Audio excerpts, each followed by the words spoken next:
నెల రోజుల గ్యాప్ లో చిరంజీవి బాలకృష్ణ మరోసారి కలిశారు. ఆ మధ్య బాలకృష్ణ 50 ఇయర్స్ సెలబ్రేషన్స్ లో పాల్గొన్న చిరంజీవి దుబాయ్ వేదికగా జరిగిన ఐఫా వేడుకలో కలుసుకున్నారు. రీసెంట్ గా Guinness book of world records లో చోటు సంపాదించుకున్న megastar out standing achievement in India cinema award అందుకున్నాడు. ఐఫా వేడుకల్లో బాలీవుడ్ నటి షబానా ఆజ్మీ, సినీ రచయిత జావేద్ అఖ్తర్ చేతుల మీదుగా ఈ అవార్డు అందుకున్నాడు చిరంజీవి. ఈ సందర్భంగా బాలకృష్ణ, వెంకటేష్ స్టేజ్ మీదకొచ్చిన మెగాస్టార్ ను అభినందించారు. దుబాయ్ లో అట్టహాసంగా జరిగిన ఐఫా అవార్డుల వేడుకల్లో ఇండియన్ సినీ ప్రముఖులు, నటీనటులు పాల్గొన్నారు. రానా దగ్గుబాటి, తేజ సజ్జా ఈ ఈవెంట్ ను హోస్ట్ చేశారు. Samantha women of the year అవార్డును అందుకుంది. 2024 ఐఫా అవార్డుల్లో గోల్డెన్ లెగసీ అవార్డు బాలయ్యను వరించింది. తమిళంలో పొన్నియిన్ సెల్వన్ 2లో నటించిన ఐశ్వర్యరాయ్ ఉత్తమ నటి అవార్డును బాలయ్య చేతుల మీదుగా అందుకుంది. తనను ఇద్దరు మూవీతో వెండితెరకు పరిచయం చేసిన మణిరత్నంతో పాటు బాలయ్య కాళ్లకు నమస్కరించడం విశేషం. కాంతారాతో పాన్ ఇండియా హిట్ కొట్టిన Rishab Shetty outstanding excellence award అందుకున్నాడు. తెలుగులో ఉత్తమ చిత్రంగా దసరా, తమిళ బెస్ట్ మూవీగా జైలర్ ఎంపికయ్యాయి. ఇంకా మొదలు కాని మోక్షజ్ఞ సినిమా గురించి ఏదో ఒక న్యూస్ అయితే వస్తూనే ఉంది. బాలకృష్ణ వారసుడు మోక్షు సినిమాను ప్రశాంత్ వర్మ డైరెక్ట్ చేయబోతున్నాడు.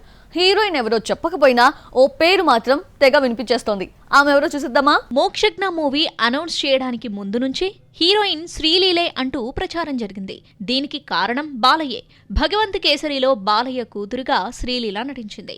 సినిమా ఈవెంట్లో మాట్లాడుతూ ఇంట్లో కొడుకుతో జరిగిన విషయం గురించి చెప్పాడు. ఇలా హీరోయిన్ గా శ్రీలీల టాపిక్ బయటకొచ్చింది. మోక్షజ్ఞ ప్రశాంత్ వర్మ మైథలాజికల్ సోషల్ మూవీగా రూపొందుతుంది.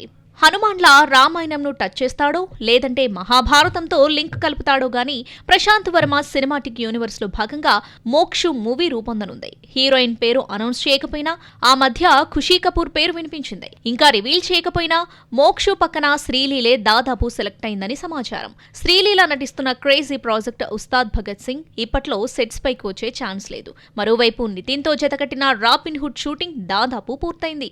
ధమాకా తర్వాత రవితేజతో మరోసారి నటిస్తున్న మూవీ షూటింగ్ సెట్స్ పై ఉంది. అంతా బాగానే ఉన్నా మోక్షు పక్కన ఫ్రెష్ హీరోయిన్ అయితే బాగుంటుందన్న ఆలోచనలో కూడా మేకర్స్ ఉన్నారట. రాజమౌళి సెంటిమెంట్ కి బలం ఎక్కువ. ఒక్కరు కాదు 100 మంది ఒకేసారి వచ్చినా ఆ సెంటిమెంట్ ని బ్రేక్ చేయలేరు. ఆయన చేతిలో పడితే స్టార్డమ్ ఓ రేంజ్ కు చేరుతుంది అన్న ధైర్యం వస్తుంది. కానీ ఓ భయంకరమైన భయము వెంటాడుతోంది. ఆ భయం నుంచి తారక్ 4వసారి తప్పించుకోలేక జక్కన సెంటిమెంట్ కి బలైపోయాడా?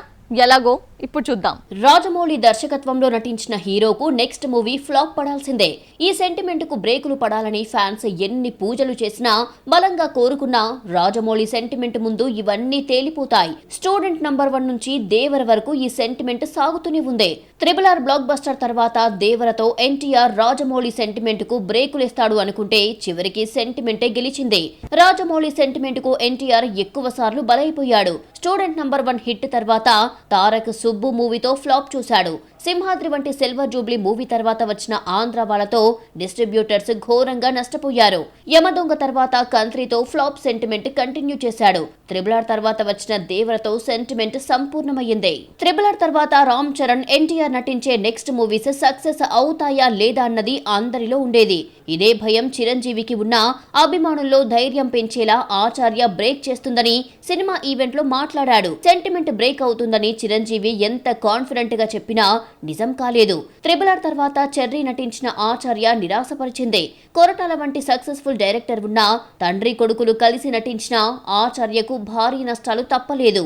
రాజమౌళితో పెట్టుకుంటే ఫ్లాప్ అయిన సెంటిమెంట్ కంటిన్యూ అవుతుంది. రాజమౌళి దర్శకత్వంలో ప్రభాస్ ముందుగా ఛత్రపతిలో నటించారు. ఆ తర్వాత ప్రభాస్ మూవీ పౌర్ణమి, బాహుబలి 2 తర్వాత వచ్చిన సాహో ఫ్లాప్ అయ్యాయి. రాజమౌళి ఇప్పటి వరకు 12 సినిమాలు తీస్తే హిట్ తర్వాత ఆ హీరో నటించిన మూవీ ఫ్లాప్ అయ్యింది. నాని, సునీల్ వంటి చిన్న హీరోలకు ఫ్లాప్ తప్పలేదు. ఈగ తర్వాత నాని నటించిన ఎటో వెళ్లిపోయింది మనసు, మర్యాద రామన్న తర్వాత సునీల్ హీరోగా నటించిన కథ, స్క్రీన్ ప్లే, దర్శకత్వం అప్పల్ రాజుతో ఫ్లాప్ చూడాల్సి వచ్చింది. ఒకరు కాదు, ఇద్దరు కాదు, రాజమౌళి సినిమాలో నటించిన అందరూ ఆ తర్వాత ఫ్లాప్ ఫేస్ చేసిన వాళ్లే. రాజమౌళి మూవీతో రికార్డులు బ్రేక్ చేస్తారు. హీరో కెరియర్ లో అదిరిపోయే హిట్ వస్తుంది. ఆ తర్వాత సినిమాతో చతికిలపడిపోతారు. రాజమౌళి దర్శకత్వంలో నితిన్ నటించిన సై డిఫరెంట్ మూవీగా నిలిచింది. ఆ వెంటనే వచ్చిన అల్లరి బుల్లోడు డిసప్పాయింట్ చేసింది. రాజమౌళి దర్శకత్వంలో ఎన్టీఆర్ 4 సినిమాలు, ప్రభాస్ 3 సినిమాలు, రామ్ రామ్ చరణ్ 2 సినిమాలు చేశారు. జక్కన్న డైరెక్షన్ లో ఎవరు ఏ సినిమా చేసినా నెక్స్ట్ మూవీతో మటాష్ కావాల్సిందే. బాక్స్ ఆఫీస్ వద్ద మగధీర రికార్డులు క్రియేట్ చేయగా నెక్స్ట్ మూవీ ఆరెంజ్ మూవీతో నిర్మాత నాగబాబు కోలుకోవడానికి చాలా టైం పట్టింది. పవన్ కళ్యాణ్ అటు పాలిటిక్స్ తో ఇటు సినిమాలతో ఎంత బిజీగా ఉన్నా అప్పుడప్పుడు తనలోని గాయకుడిని బయటకు తీసుకొస్తారు. ప్రెజెంట్ 3 సినిమాలు సెట్స్ పై ఉండగా ఏ మూవీతో సింగర్ అవతారం ఎత్తుతున్నారు? Watch the story. Pawan Kalyan లో గాయకుడున్నా చాలా వరకు బీట్ సాంగ్స్ కే పరిమితమైంది. తమ్ముడు, ఖుషి, జానీ, గుడుంబ శంకర్, పంజాలో బిట్ సాంగ్స్ తో సరిపెట్టిన పవన్ అత్తారింటికి దారేదిలో కాటమరాయుడా అంటూ ఫస్ట్ టైం ఫుల్ సాంగ్ పాడాడు. పవన్ కళ్యాణ్ లోని సింగర్ ను ఆయన స్నేహితుడు త్రివిక్రమ్ 2 సార్లు బయటికి తీసుకొచ్చాడు. అజ్ఞాతవాసిలో కొడకా కోటీశ్వరరావా అంటూ సాగే పాటను పవన్ తో పాడించగా అనిరుద్ మ్యూజిక్ ఇచ్చాడు. పవన్ ప్రస్తుతం 3 సినిమాలు ఓజీ, ఉస్తాద్ భగత్ సింగ్, హరిహర వీరమలులో నటిస్తున్నాడు. ఏడాది తర్వాత వీరమలతో సెట్స్ పైకి వచ్చాడు. ఇందులో ఓ పాటను పవన్ తో పాడిస్తారన్న టాక్ ఫిలిం వర్గాల్లో నడుస్తోంది. ఇప్పటికే మణిశర్మ, రమణ గోగుల డైరెక్షన్ లో చెరో 2 పాటలు పాడిన పవన్ ఈసారి కీరవాణి సంగీత సారథ్యంలో పాడతాడేమో చూడాలి మరి. డెబ్యూ మూవీ మిస్టర్ బచ్చన్ పై భాగ్యశ్రీ బోర్సే ఎన్నో ఆశలు పెట్టుకుంటే డిజాస్టర్ అయింది.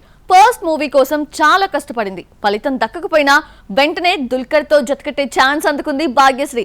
మరి ఈ ఒక్క ఆఫర్ తో సరిపెట్టుకుంటుందా? మరిన్ని దక్కించుకుంటుందా? Have a look. Mister Bachchan teaser release event లో భాగ్యశ్రీ హైలైట్ గా నిలిచింది.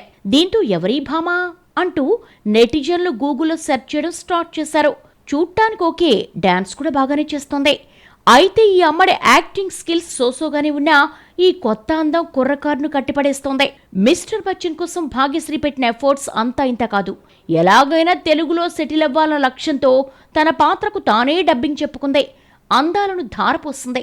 ఓ చిన్న ప్రెస్ మీట్ పెట్టినా హాజరై ప్రమోషన్ చేసి చాలా సపోర్టుగా నిలిచిన ఆడియన్స్ మాత్రం మిస్టర్ బచ్చన్ సపోర్ట్ చేయలేదు. మిస్టర్ బచ్చన్ షూటింగ్ పూర్తి కాకుండానే కాంతా మూవీలో దుల్కర్ తో జతకట్టిందే. మిస్టర్ బచ్చన్ ఫ్లాప్ అయినా ఛాన్స్ మిస్ కాలేదు. సెల్వమణి సెల్వరాజ్ డైరెక్ట్ చేస్తున్న ఈ సినిమాలో రానా కీలక పాత్రలో కనిపించనున్నారు. మిస్టర్ బచ్చన్ సెట్స్ పై ఉండగా వచ్చిన ఈ ఛాన్స్ తప్ప కొత్తగా వచ్చిన ఆఫర్ ఏమీ లేదు. రాజమౌళి సినిమా అంటే 2-3 ఏళ్లు పడుతుంది. ఈ విషయంలో సుకుమార్ జక్కనను మించిపోయాడు. పుష్ప 2 షూటింగ్ స్టార్ట్ చేసి 2 ఏళ్ళు అవుతుంది. ఎట్టకేలకి క్లైమాక్స్ కి చేరింది. ఇప్పటికే రిలీజ్ వాయిదా పడ్డంతో ఎట్టి పరిస్థితుల్లో డిసెంబర్ 6న రిలీజ్ చేయాలి అని రాత్రి పగలు అన్న తేడా లేకుండా టీం కష్టపడుతోంది. ఎలాగో ఇప్పుడు చూద్దాం. ఆగస్టు 15న రావాల్సిన పుష్ప 2 వాయిదా పడింది. క్రిస్మస్ కి వస్తుందని అందరూ అనుకున్నారు. డిసెంబర్ 20న వస్తే క్రిస్మస్ హాలిడేస్ ని క్యాష్ చేసుకునే వీలుంది. అయితే వీకెండ్ తప్ప ప్రత్యేకంగా హాలిడేస్ లేకుండా డిసెంబర్ 6న వస్తుంది. దీంతో క్రిస్మస్ కి వస్తున్న నాగ చైతన్య, నితిన్ ఊపిరి పీల్చుకున్నారు. అయితే డిసెంబర్ 20న గేమ్ చేంజర్ వచ్చే అవకాశం ఉండడంతో నాగ చైతన్య తండేల్, నితిన్ రాబిన్ హుడ్ మరోసారి రిలీజ్ డేట్స్ చూసుకోబోతున్నాయి. పుష్ప 2 ఆలస్యానికి రకరకాల కారణాలున్నాయి. 4-5 సీన్స్ రీషూట్ చేయాల్సి వచ్చిందట. ఎప్పటికప్పుడు వాయిదాలు పడడంతో ఫహద్ ఫాజిల్ ఇచ్చిన డేట్స్ క్యాన్సిల్ అయ్యాయి. చేతి నిండా సినిమాలతో ఉన్న ఫాజిల్ డేట్స్ అడ్జస్ట్ చేయలేకపోయాడు. ఎటకేలకి రీసెంట్ గా బల్క్ డేట్స్ ఇచ్చారని తెలిసింది. పుష్ప 2 రిలీజ్ కి ఇంకా 70 రోజులు మాత్రమే ఉంది. దాదాపు నెల రోజుల నుంచి క్లైమాక్స్ ని తీస్తున్నా ఇంకా పూర్తి కాలేదు. రీసెంట్ గా విలన్ ఫహద్ ఫాజిల్ ఎంట్రీ ఇచ్చాడు. క్లైమాక్స్ తో పాటు 2 పాటలు తీయాలని నిర్మాత తెలిపారు. ఇందులో ఓ ఐటమ్ సాంగ్ కూడా ఉంది. ఎంతో మంది పేర్లు వినిపించినా ఫైనల్ చేయలేదు. ఇందులో జాన్వీ కపూర్ కూడా ఉందని సమాచారం. బాక్స్ ఆఫీస్ లో మరికొన్ని అప్డేట్స్ ఇప్పుడు చూద్దాం. గేమ్ చేంజర్ నుంచి 2వ పాట ప్రోమోను రిలీజ్ చేశారు. రామ్ అచ్చా అంటూ సాగే ఈ పాటను అనంత్ శ్రీరామ్ రాయ్గా తమన్ మ్యూజిక్ ఇచ్చాడు. లిరికల్ వీడియోను 30న విడుదల చేస్తారు. శంకర్ డైరెక్షన్ లో దిల్రాజు నిర్మించిన ఈ హై ఎక్స్పెక్టేషన్ సినిమా క్రిస్మస్ కి రానుంది. సుధీర్ బాబు హీరోగా అభిలాష్ రెడ్డి డైరెక్షన్ లో రూపొందిన సినిమా మా నాన్న సూపర్ హీరో నుంచి వెడ్డింగ్ సాంగ్ లిరికల్ వీడియోను రిలీజ్ చేశారు. సినిమా అక్టోబర్ 11న థియేటర్స్ లోకి రానుంది. శ్రీ విష్ణు లేటెస్ట్ సినిమా స్వాగ్ నుంచి నీలో నాలో అంటూ సాగే లిరికల్ వీడియోను రిలీజ్ చేశారు. ఈ పాటను శ్రీ విష్ణు, మీరా జాస్మిన్ పై తీశారు. సినిమా అక్టోబర్ 4న విడుదలవుతోంది. థియేటర్లో సక్సెస్ అయిన 35 చిన్న కథ కాదు ఓటీటీలోకి అడుగు పెడుతోంది. నివేద థామస్ లీడ్ రోల్లో నటించిన ఈ చిత్రం అక్టోబర్ 2న ఆహాలో స్ట్రీమింగ్ కానుంది.